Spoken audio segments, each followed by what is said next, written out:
So I want to take up in volume 10 and December the 21st, 1911. So the divine will is called a sun.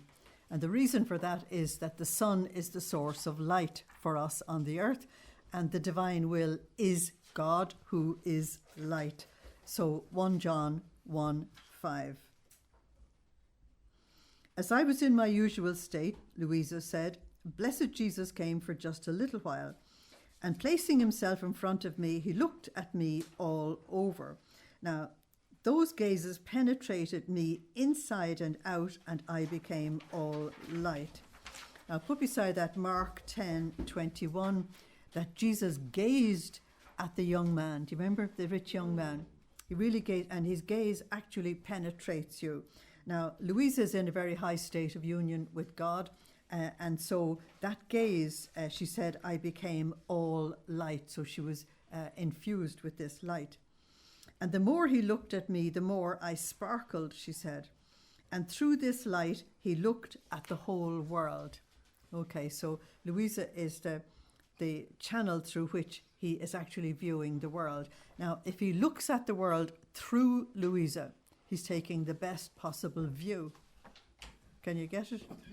Because she's the one who loves him the most. She's the one who cooperates the most with him. So he will have more desire to have compassion on the rest of us. But if he looked at the world through the eyes and the heart of a great sinner, the only stimulus he would have would be justice. So the stimulus he will have looking through Luisa is compassion. Then, after fixing on me thoroughly, he told me, my daughter, my will is like a sun. Because Jesus himself is the light, John 8:12. And one who lives in my volition. Now, to live in my volition is very different from making a few acts in the divine will. It's 24/7, 365. One who lives in my volition becomes a son, and only through this son do I look at the world and pour graces and benefits for the good of all. If there wasn't this son of my will in a few souls, the earth would become foreign to me. Now, in other words, there's got to be a little bit of light on the earth. Otherwise, it's total darkness, okay? So beside that, I want you to put Matthew 5:14, that your light must shine so that everybody will see it and give glory to the Father. So he said, if there wasn't the divine will operating in a few souls, the whole earth would be dark. And I would sever any communication between the earth and heaven, because there's no compatibility between light and darkness. No compatibility between heaven and hell. Okay. And darkness in the scriptures and in these writings represents hell. Light represents God. So the soul who does my will perfectly is like the sun in the world, with this difference, that the material sun does good, giving light and material good. That, in other words, it helps all the flowers to grow and helps everybody to feel good. While the sun of my will in the soul impetrates both spiritual and temporal graces and gives light to souls. That's John 9:5. Anyone who walks with me will be walking in the light. Okay. So the divine will operating inside of us not only gives light to people all around us, but it also intercedes for everyone. My daughter, let my will be that which you cherish the most. May my will be your life, your all, even in the holiest things and even in my very privation. Luisa will get better and better at this as she goes along. You certainly will not give me the sorrow of moving away from my will, even for just a little, would you? So Luisa said, I remained chanted, and he disappeared. And I'm thinking to myself, what do these words of Jesus actually mean? Maybe he wants something big of me. She's absolutely right. We're just about to go into volume 11, and he's going to make the revelation of the divine will to her. So January the 5th, 1912, Jesus renders himself the debtor of the soul, and we have the effects of continuous prayer. Having read in my writings that when blessed Jesus deprives us of himself, he becomes our debtor, Now, we're reading volume 10, and that is in volume 4, as far as I can remember. I just put volume 4 in the margin there.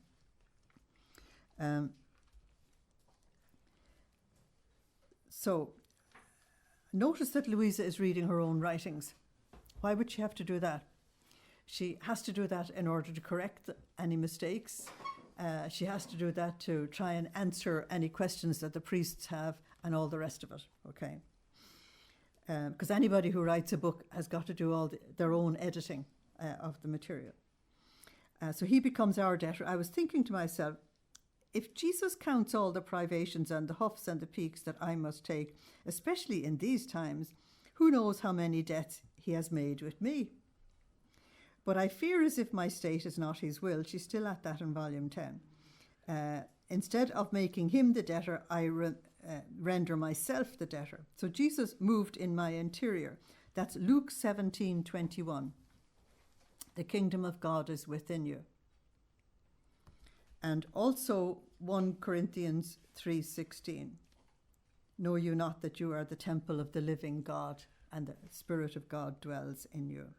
So moving in my interior, he told me, I'm really looking at what you do, he said, whether you shift, whether you change your way. As long as you don't shift, be sure that I keep signing new debts. Your waiting, your tolerance and your perseverance provide me with the bill on which I put my signatures. You'd never have that image of him, would you? But if you don't do that, first, I would not know where to put my signatures. Second, you'd have no document in hand to be able to collect the debts. In other words, you wouldn't have any checkbook. And if you wanted to be paid, I'd answer you frankly, I do not know you. Wow. So you shift out of my will and you've shifted. Okay. So that's Matthew 7:23. Lord, did we not work mighty miracles in your name? And he said, I do not know you. Now, why would he say, I do not know you? If he says that, the person is outside of the divine will. They're doing their own will. Also, Matthew 25:12. The ones whom he doesn't know don't end up in heaven, to put it mildly. And then Jesus said to her, you would remain confused. It's true that I make myself the debtor when I deprive you of my presence or of sensible grace. And to put that in language you and I might understand is when you get aridity in prayer, this complete inability to pray. Okay, and you have to persevere regardless of how you feel. But this, when my wisdom disposes so, and they do not give me the occasion to deprive them of me. Now, to give the Lord the occasion of depriving him of us means you sin. Because when we sin, he goes out. You remember Hebrews 12:14? Nothing unholy or unworthy can enter the presence of God. It's about that simple. But when they do give me the occasion, or when they are not faithful, or they do not wait for me, there's one that we can fail in quite a lot. Isaiah 40:31, those who wait upon the Lord will renew their strength. They shall mount up with wings like the eagle. They shall run and not be weary, and walk and not faint. Isaiah 40:31. So the ones who won't wait for me, that means at this very moment, I'm not able to pray, I get up and I go. But don't wait. After I deprive myself of them, then instead of me becoming their debtor, they're the ones who make themselves the debtors. If I make a debt, I have something from which to pay, and I remain always what I am. He's God. But if you do it, he said, how would you pay me?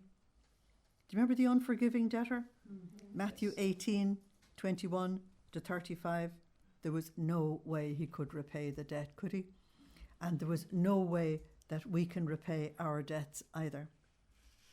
Therefore, he says, be attentive at your place, in your state of victim, in whatever way I keep you, if you want to make me your debtor.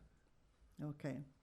So Luisa said to him, who knows, Jesus, how the priest is doing, since he's not feeling well. Today I've not remembered him continuously before you. Now look at that. When she's told to pray for somebody, she does it continuously.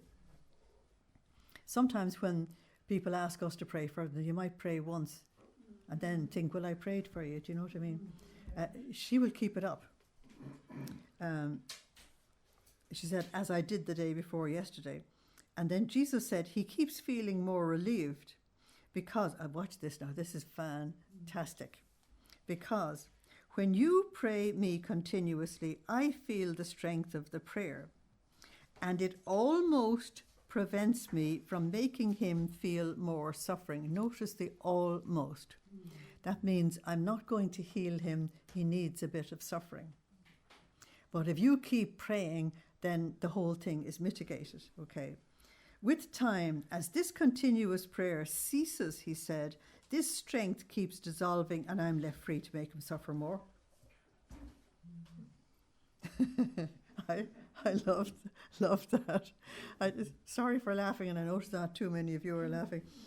I think it's brilliant, because what the Lord is saying is there are times when you need suffering.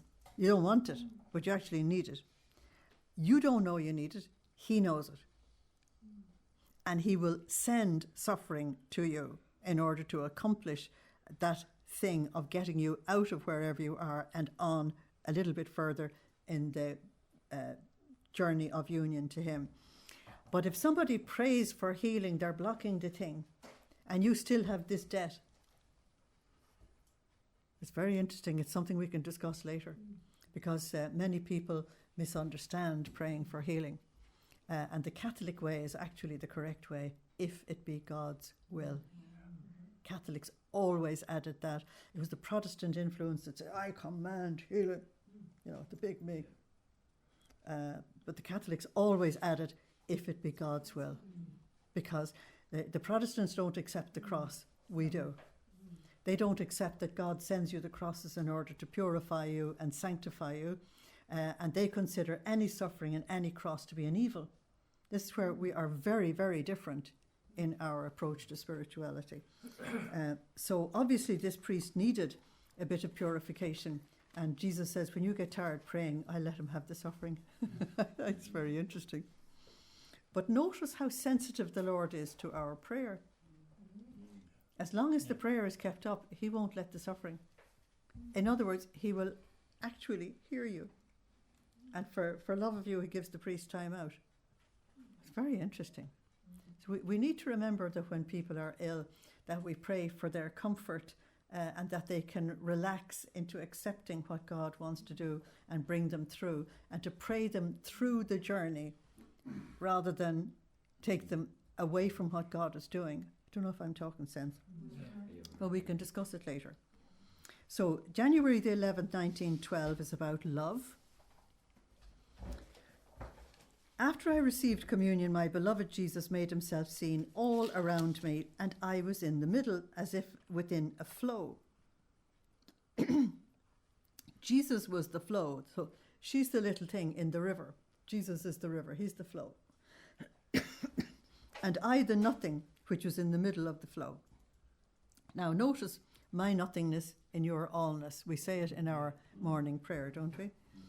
Now, who can say what I experienced in this flow? I felt I was immense because she's in him, okay? Yet nothing existed of me but nothingness.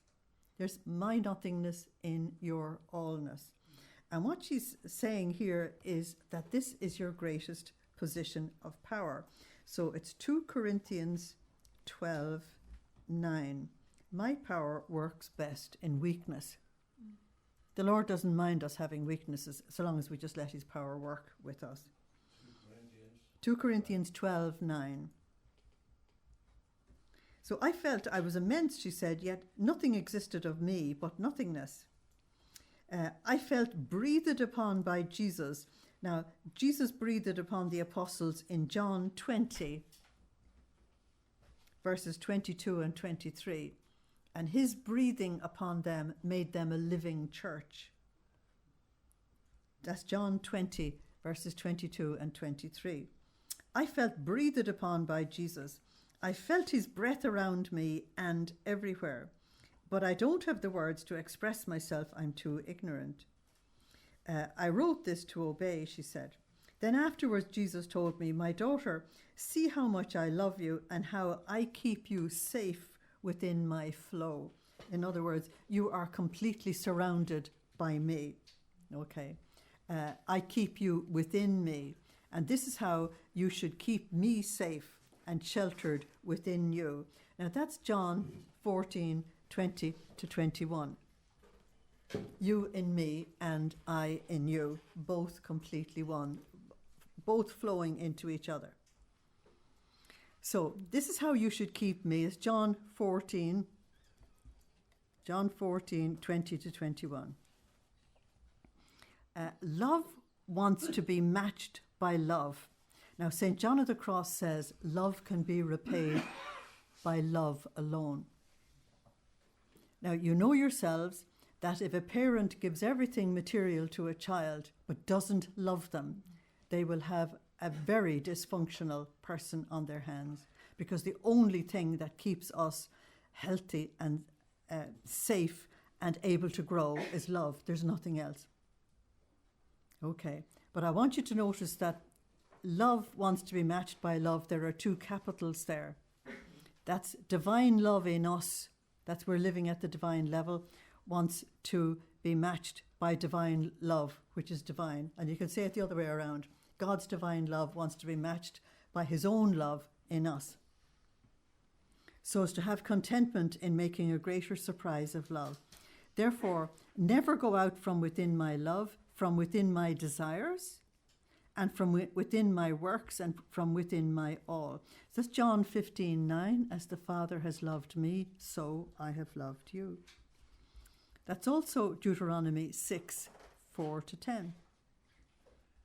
That's John 15:9 and Deuteronomy 6:4 to 10. So to put that very simply, if God's love is to be matched by me, then I need his love. My love is useless. It's too small. Does that make sense? It's far too small, so I have to fuse myself into the divine will, enter into him, take his love, and love him with his own love. Is that okay? You can do it, but it can only be matched by his own love. Is that all right? Yeah, but you just make sure that you fuse and you take his love and then love, yeah. And so you adore him with his own adorations and you bless him with his own blessings and so on and so forth. Okay. So January the 19th, 1912 is about the union between us and God. As I was in my usual state, my beloved Jesus made himself seen with a little rope in his hand, and with it he kept binding hearts, clasping them very tightly to himself, in such a way as to make them lose their own feeling and make them feel the whole of Jesus. Now, the word feeling is being used. Look at this, I'm scratching my finger. Okay. Feelings are a very, very superficial thing, and feelings go up and down. She's actually saying something deeper than that. It's the translator that's giving us a problem. Okay. She says that Jesus had a little rope in his hand and he kept binding hearts, clasping them very tightly to himself so that they lose the sense of their own feeling. That means they become more conscious of him and less conscious of themselves, is actually what she's trying to say. Because she's talking about self-awareness versus awareness of God.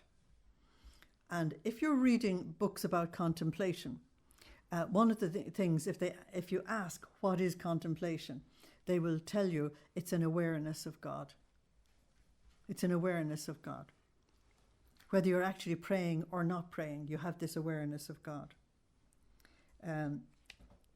So they lose their own self-awareness and they become more aware of his presence and his love.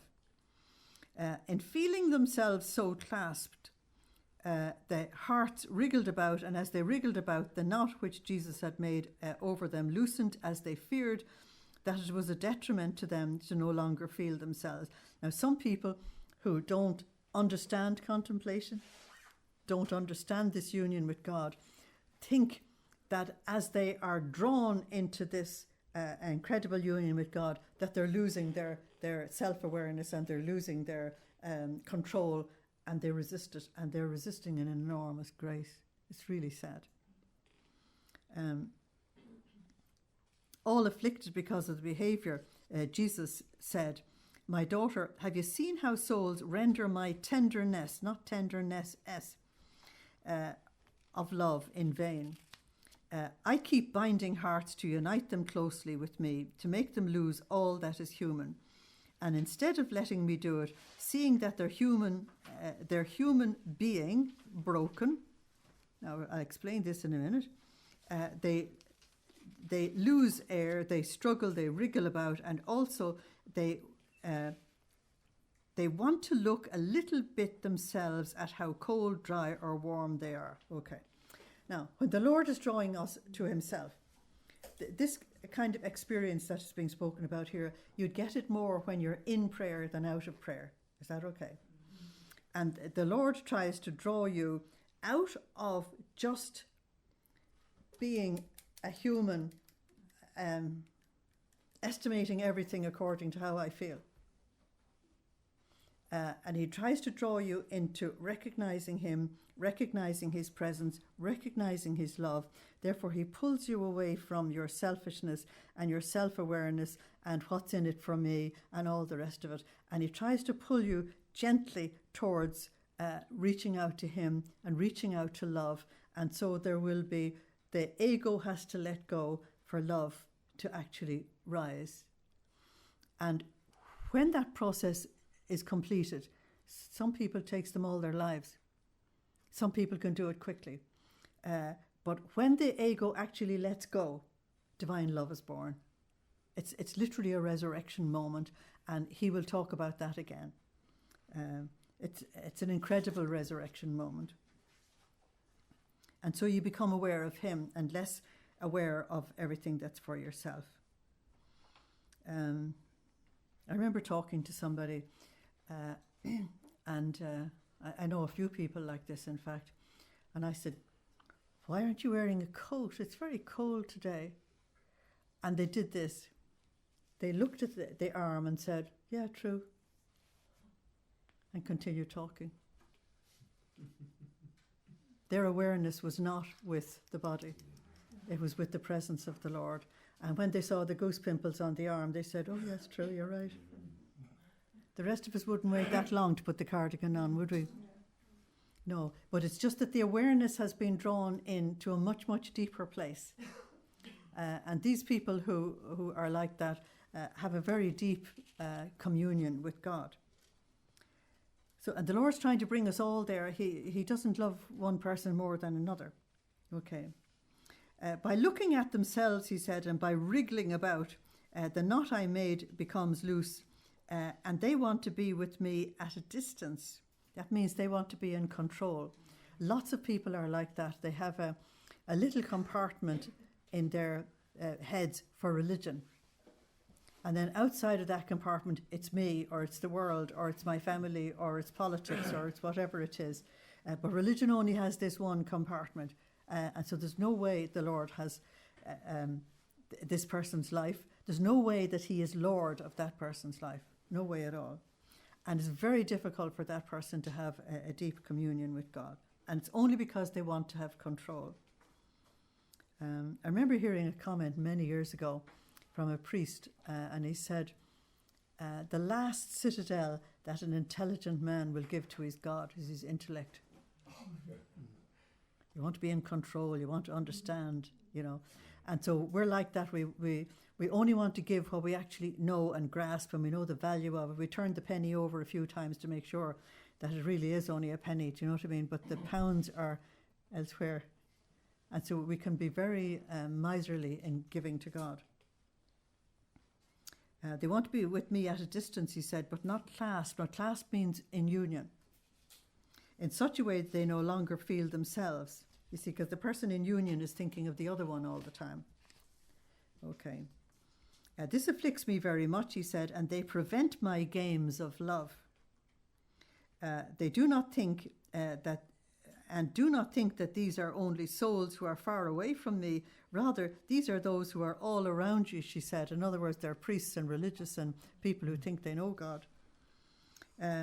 You will make them understand well the sorrow that they give to me, and that if they do not let themselves be clasped by me to the point of losing the sense of themselves, I will never be able to expand my graces and my charisms with them.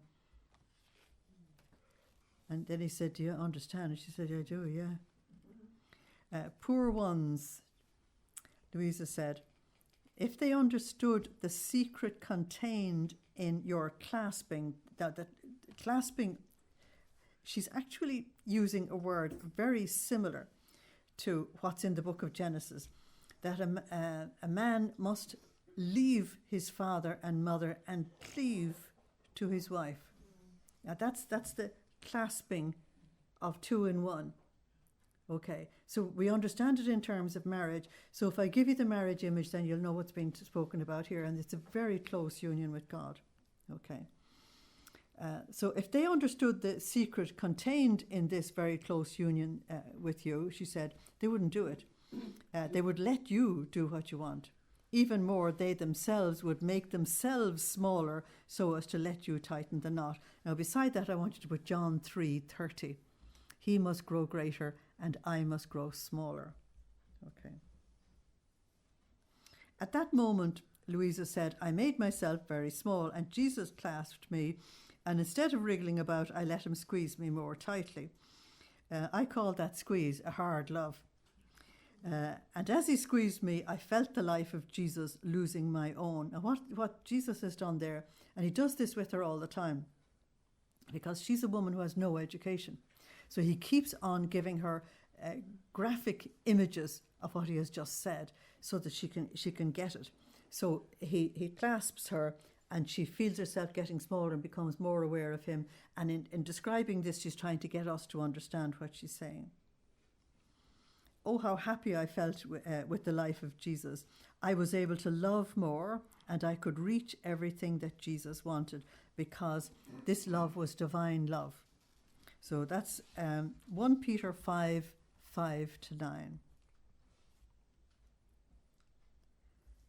And Philippians 4, verses 13 and 19.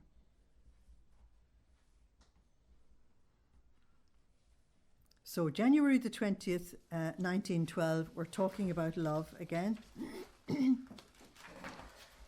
As my beloved Jesus returned, he continued to make himself seen while clasping hearts. You see, very often messages just continue on from one to the other. And the souls resisted those squeezes, she said. Once they did, grace would remain inoperative. Now, there I want to give you Matthew 25, verses 14 to 30. That's the parable of the talents. And the fact that one person was given a talent and he did absolutely nothing about it. Other people were active with what they were given, and one of them was not active. So it's the inactive ones you have here. Grace would remain inoperative in the one who just wouldn't allow Jesus his freedom. And Jesus would take the grace out of his hand and bring it to those few who were letting themselves be squeezed. Okay? Now that's exactly what you get in the parable of the talents. That was taken off the one who wouldn't use it and given it to the one who was the most active. Okay. So he brought a good part of it to me, she said. Why? Because she's the most active. On seeing this, I said to him, my sweet life, you've been so good to me in letting me share in the grace which others refuse. Yet I feel no squeezes. On the contrary, I feel so very wide, so much so that I am unable to see the width or the height or the depth of the boundaries in which I find myself. That is the boundaries of divine will. It's infinite. Okay. It's infinite. And Jesus said to her, my beloved daughter, my squeezes are felt by one who, letting herself be squeezed thoroughly by me, cannot enter to live in me. If she doesn't let herself be squeezed by the Lord, then she can't enter into him. But one who lets herself be squeezed by me as I want, already passes into living with me. There's your John 14:20 again.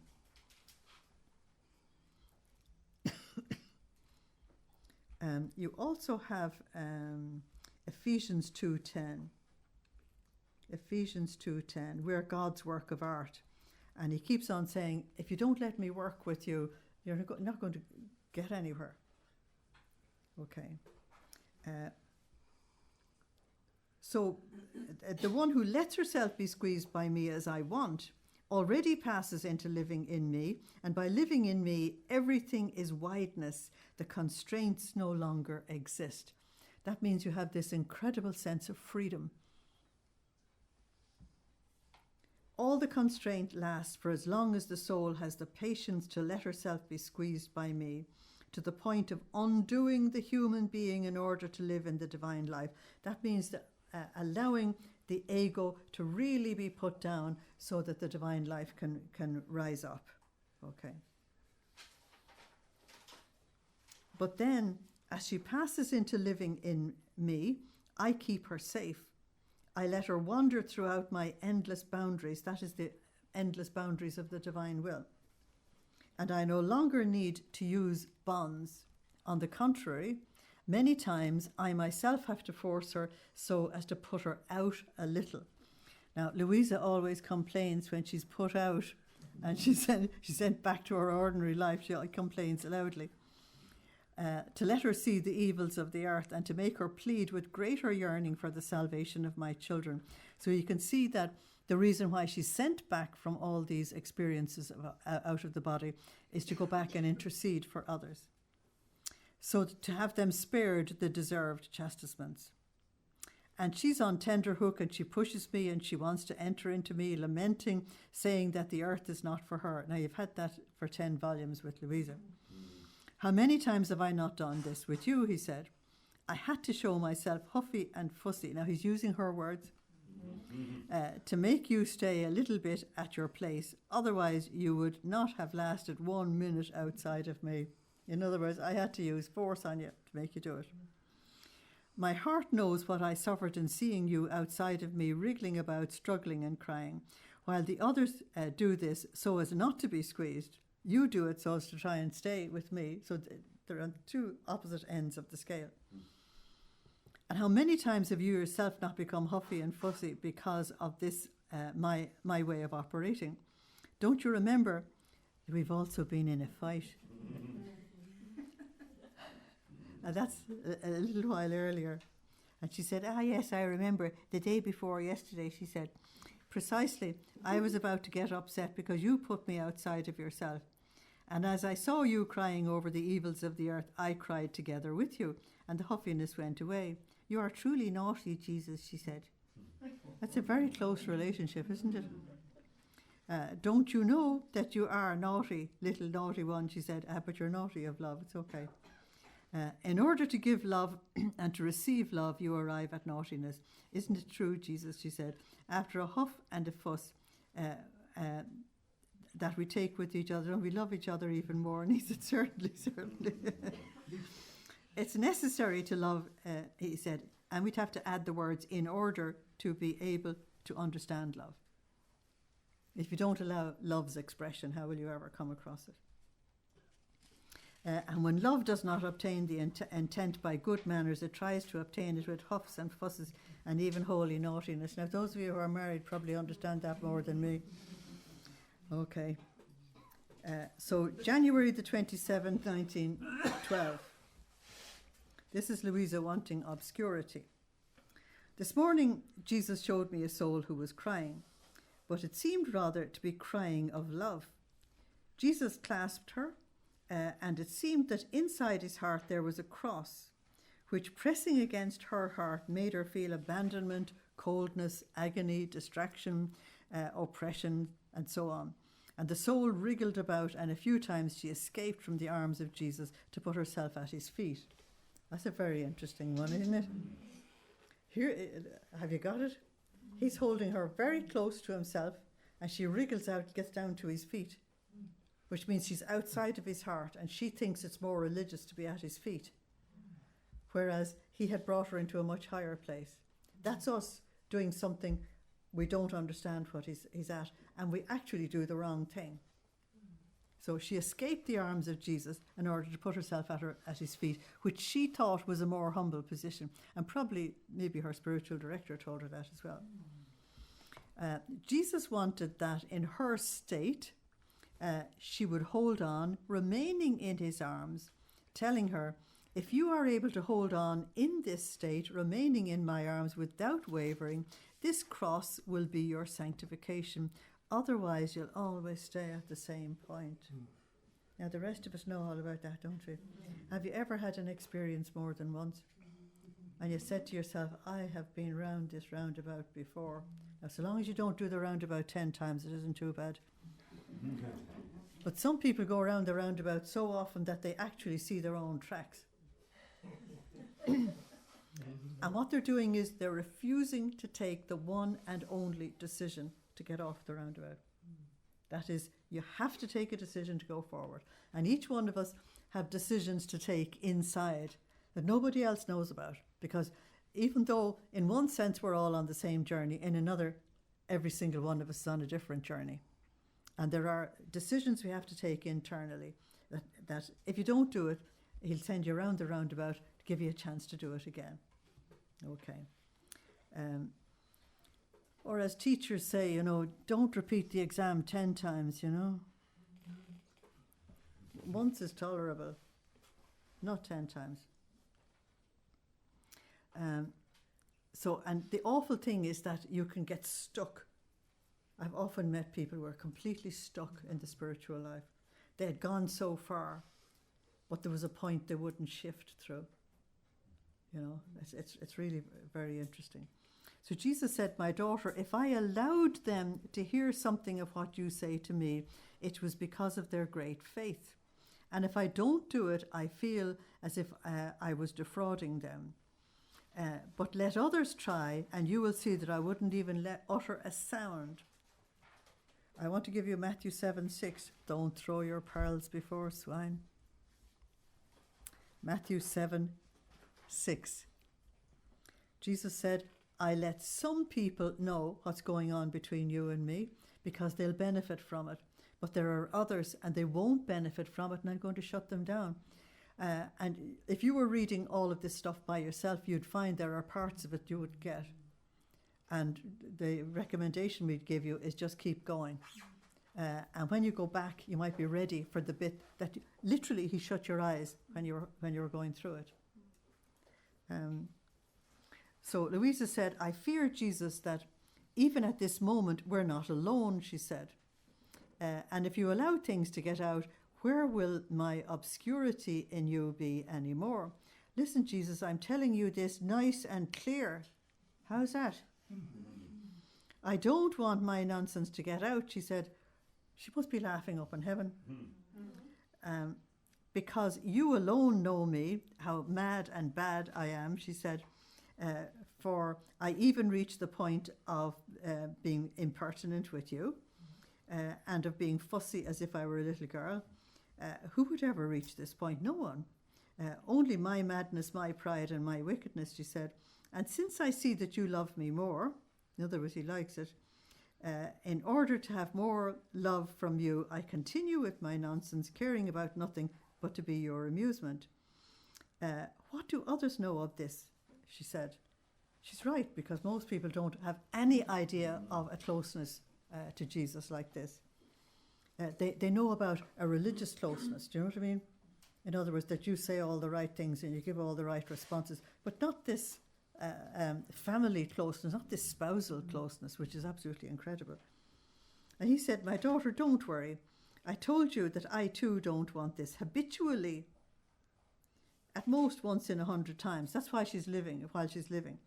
And almost to distract me, he said, what do you want to say to those who are in heaven? That's interesting. And Luisa said, by myself, I want to say nothing to anybody, only to you. I can say everything. And through you, you will tell me that I regard and greet everyone, your sweet mother, the angels and the saints, my brothers and the virgins, my sisters, and so on, and tell them all to remember me, I'm a poor exiled one. Now, he only asked her that to distract her, do you know what I mean, from what she was thinking. So February the 2nd, how the victim soul must be. You can see the victim souls have a very special place. Yeah, I'll probably be looking up from a few million miles at them. This morning, as I offered a soul, this is very interesting dialogue. I really enjoyed this.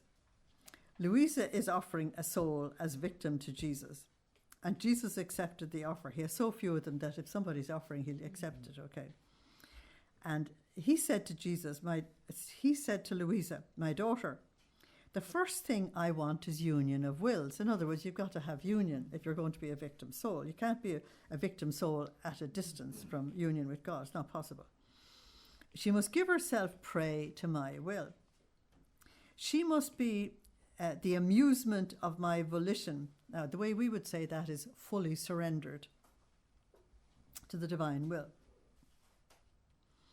I will be very attentive on looking at whether everything she does is connected to my will, especially if it's voluntary. Now, for the victim soul, everything they do must be voluntary, that nobody is asking it of them, and God is not asking it of them as well. They offer themselves as a victim, and they set up this connection between themselves and God. So, in fact, I will not take into account things that are not voluntary, to the point that when she tells me that she wants to be my victim, I will consider it as not said. That's very interesting, isn't it?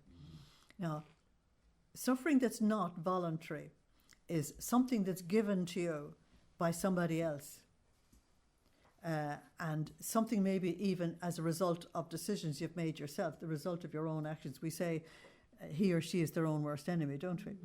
Yeah, they're not voluntary. A voluntary thing is that I choose to take the crown of thorns and wear it. Luisa does that all the time. I choose to do that in order to relieve the Lord of the suffering that he has and to mitigate chastisements on the earth.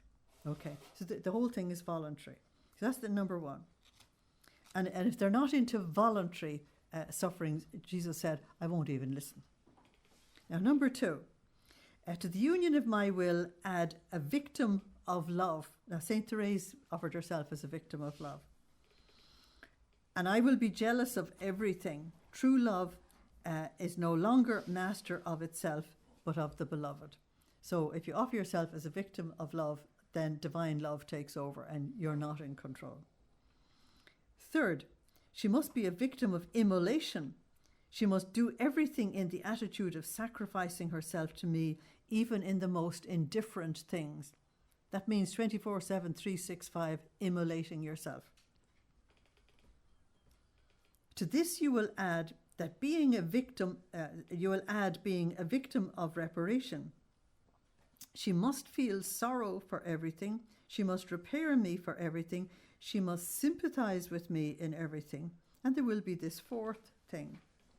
If she behaves faithfully in this, then I will be able to accept her as a victim of sacrifice, suffering, heroism, and consummation. Now, we've been through all of that with Luisa. Recommend that she is faithful. And if she is faithful, everything is done. Now, watch this. Luisa said, yes, she will be faithful. And Jesus said, we'll see. Guess who knows more about human nature? I just love the way he finishes that. We'll see. Because many people start a race. Not everyone finishes it. Okay. So let's come to February the 3rd, 1912. We're talking about purity and love. Continue in my usual state, my beloved Jesus came, and placing his holy hand under my chin, he told me, my daughter, you are the reflection of my glory. My goodness, if he said that to me, I'd faint. 2 Corinthians 3:18. 2 Corinthians 3:18. That you become what you worship. And then he added, in the world I need mirrors in which to go and look at myself. Now, this was introduced in volume 1. And this is what you find in these volumes, that he will introduce something, he'll come back to it at a later point, and even at a later point again. I need mirrors, he said, to which to go and look at myself. Only then can a fount serve as a mirror in which people can reflect themselves when the fount is pure. Because, you know, a mirror that's not clear, you don't really get it, do you? But it's no use if for the fount to be pure if the waters are cloudy. It's useless for that fount to boast about the preciousness of the stones in which it is founded if the waters are cloudy. Nor can the sun make its rays perpendicular so as to render those waters silvery and communicate to them the variety of colours. Nor can people reflect themselves in it. My daughter, virgin souls are the similes of the purity of the fount.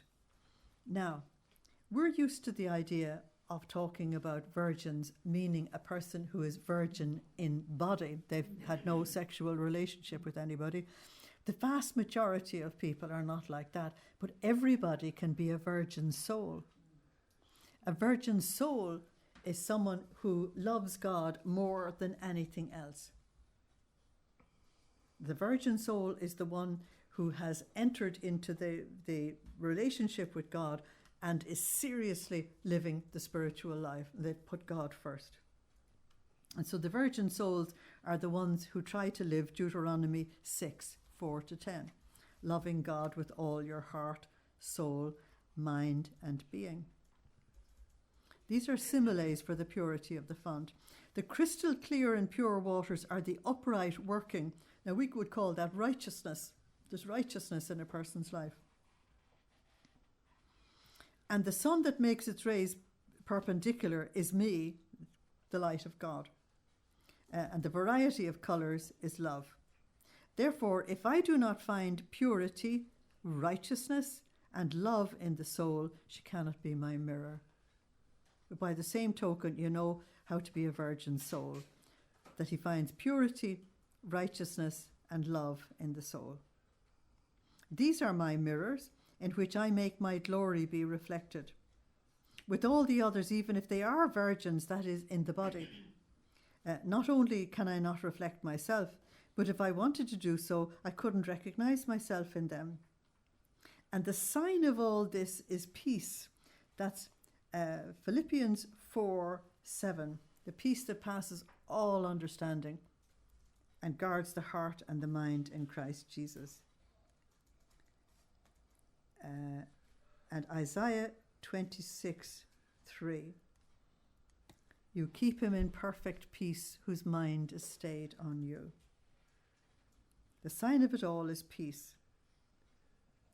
So, you know, when you're studying these volumes and there's so much there, you might say to yourself, well, I haven't a clue how I would sort of discern myself. And the very simple thing is discern the level of peace that's there. Because the peace goes deeper and deeper. And Jesus keeps on saying, no matter what I've said, you know, it all wraps up into peace, interior peace. Okay. And the sign of all this is peace. From this you will be able to know how very scarce are the mirrors that I have in the world.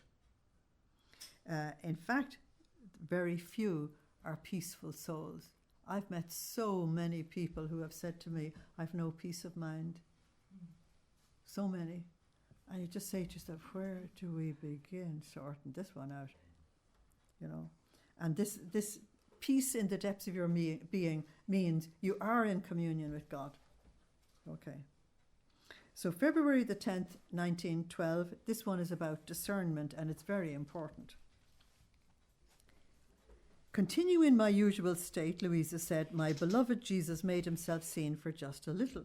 And he told me, my daughter, when one leaves everything and operates for me, now to leave everything means that you're stripped. And stripped means that you remember volumes 1-4, all the detachment from the world and from self and material things and all the rest of it, okay?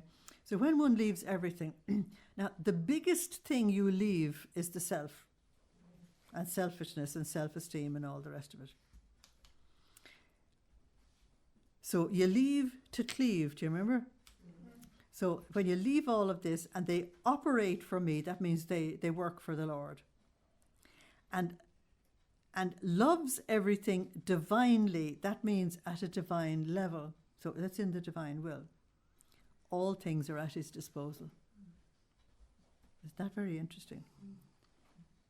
He keeps on underlining all the time that spiritually the baggage allowance is very, very low.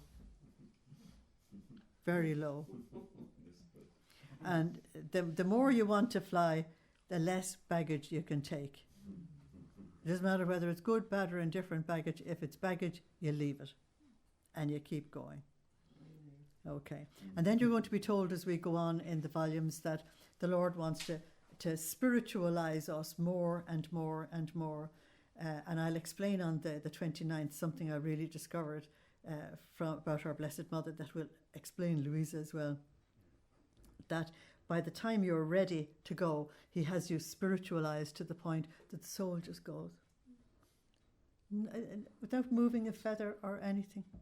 You know, no movement on the outside, the soul just goes. In other words, if I can use aviation language, lift off. They're ready to go. Yeah, it's fascinating. But you'll hear more about that. Okay. He said, the sign that one has left everything for me and has reached the point of operating and loving everything divinely is this, that in operating, speaking, praying, and everything, he no longer finds hindrance, displeasure, contrasts, and opposition. That's very interesting. In other words, you move easily. Isn't that interesting? He no longer finds hindrances. The hindrances are in ourselves. Only this very day I spoke to someone who was in one of my Divine Will classes years ago. And I said, how are you doing now? And she said, I had an awful dispute with Divine Will. She said, there was no way I could go back. I said, well, if you're disputing Divine Will, just settle the dispute and then come back. But it wasn't hard to actually settle the dispute for her. And she was very surprised. I said, this is the solution to what you're struggling with, you know. They're the hindrances and the displeasures. You know, there's something in it you just don't like. That's the displeasure. You've got to deal with it. The contrasts, you know, the little oppositions and so on. Because in the face of this power of operating and of loving everything divinely, all lower their heads and dare not even breathe. In fact, I, who am a benevolent Father and always guarding the human heart, that's your Philippians 4, 7-9, always guarding the human heart, Philippians 4, 7-9, and in seeing it slip away from me, that is operating and loving humanly. Now, notice that we are contrasting humanly with divinely. Is that all right? Sometimes in my book I will do that. I will literally circle the word divinely and the word humanly so that the next time you come back to see it, you say, that's the issue. Yeah. I'm saying that because you're in study groups. Is that okay? There's the issue. One is how you operate divinely and the other one is operating humanly.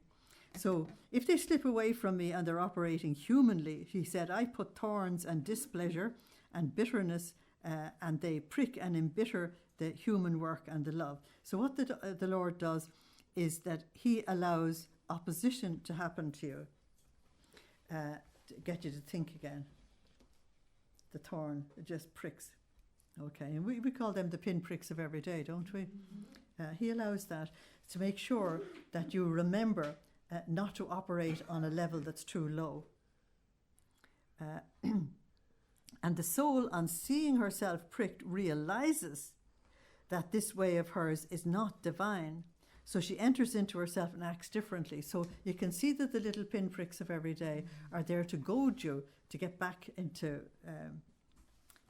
it's like your car giving you bips and everything if you go very slightly towards the curb, because nowadays cars talk to you, you know. In fact, he said, the pricks are the sentinels of the human heart, and they provide it with eyes to be able to see who the one is who is moving her, whether it's God or human nature. That's a very good piece, but you need to just read it nice and slowly for yourself. Because while we may think we're operating on a divine level, you can sort of discover a few hours later that you've forgotten all about it. You know what I mean? And you say, oh, got to go back up again. So on the other hand, that's a very Jewish expression, on the one hand and on the other hand. When the soul leaves everything and operates and loves everything divinely, she enjoys my peace. So that's John 14:27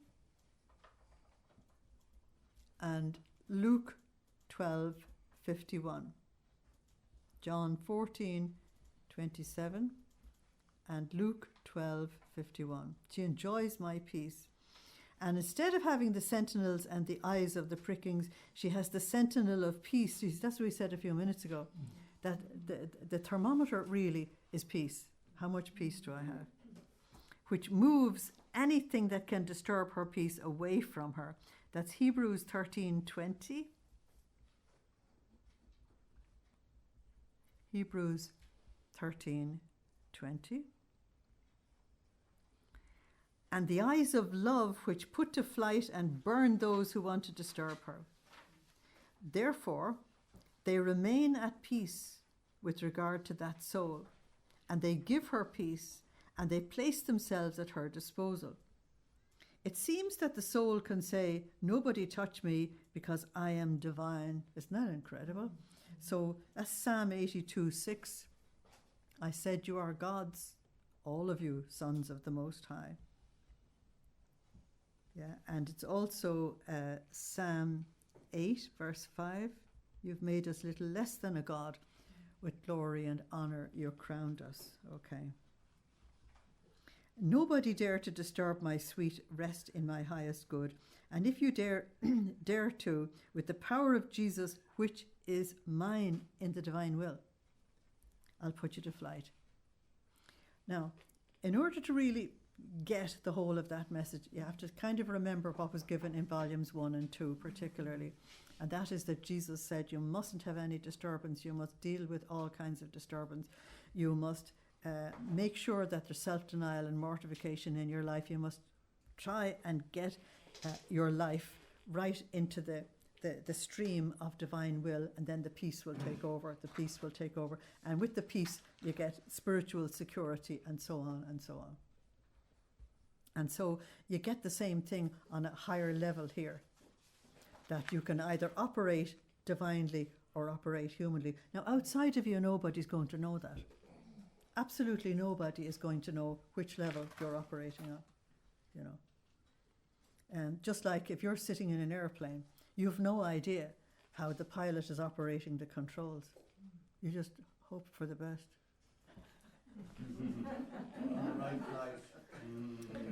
We had a very interesting experience some years ago in Europe that made me lose all trust in pilots forever. And that is that both pilots fell asleep on a flight across Europe. And it was one of the air hostesses that picked up the warning sign, woke the two fellas up in time. Their problem was there wasn't enough wind to keep them awake. And the rest of us don't want the wind. That's amazing, isn't it? Okay. So that's volume 10 done. Okay. So I'll at least introduce you to volume 11 before we have a break, because and then you'll realize what rich food you're coming into when you come back after your holidays. Volumes 11 and 12 are the roof on this building that we've been dealing with. The foundations are volume 1 to 4. You build the walls 5 to 10. The roof is 11 and 12. And then after that is all the decorations of the house. It's really, really a fantastic thing. So the richness of volume 11 is just absolutely... Have you got volume 11 you have? Yeah. Okay. And the very first thing we begin with, which is nice at the end of a class and why I want to do it. Okay? And I only want to do this bit and then give you your break. it's her good night to Jesus in the Blessed Sacrament. So it's a lovely way to finish a class. It's not that I want to dive you into a new book in 5 minutes at the end, but give you this beautiful prayer. So this is the very first thing in volume 11. "O my Jesus, celestial prisoner," she said, "the sun is now setting, the darkness invades the earth, and you remain alone in the tabernacle of love. I seem to see you with an air of sadness because of the loneliness of the night, not having around you the crown of your sons and your tender spouses, who may at least keep you company in your voluntary imprisonment." Notice voluntary. He's the divine victim. "O my divine prisoner, I too feel my heart catch for having to leave you, and I am forced to say goodbye to you. But what am I saying? Jesus, never again goodbye. I don't have the courage to leave you alone. Goodbye is with my lips, but not with my heart. Rather, I leave my heart with you in the tabernacle." Isn't that a wonderful thing to say? "I will count your heartbeats and I will respond to them," not correspond, but respond, R-E-S, to them with my heartbeat of love. "I will number your panting sighs, and to cheer you, I will make you rest in my arms. I will be your vigilant sentry. I will be attentive to see if anything comes to trouble you or to sadden you, not only so as to never leave you alone, but also to take part in all your pains." Now, this prayer actually illustrates what we've been talking about at the end of chapter 10, and that is that the person who truly loves the Lord is thinking of him all the time. She's no longer thinking of herself. Okay. "O heart of my heart, O love of my love, leave this air of sadness and be consoled. I don't have the heart to see you afflicted. While with my lips I say goodbye, I leave with you my breath, my affections, my thoughts, my desires, and all my movements, which, forming a chain of continuous acts of love united to yours, will surround you like a crown, and will love you for all. Aren't you happy, Jesus? It seems you say yes. Goodbye," she said. Now, she told me she wasn't going to say goodbye. "Goodbye, O loving prisoner," she said, "but I haven't finished yet." This is the Italian in her, you know. "Before I depart, I also want to leave my body before you. I intend," notice the intention, placing the intention, "I intend to make of my flesh and of my bones many little pieces, in order to form as many lamps for as many tabernacles as exist in the world." Say that if you mean it, and if you don't, skip it. You have to be very honest with God. Is that okay? "And of my blood," she said, "I want to make little flames to light those lamps.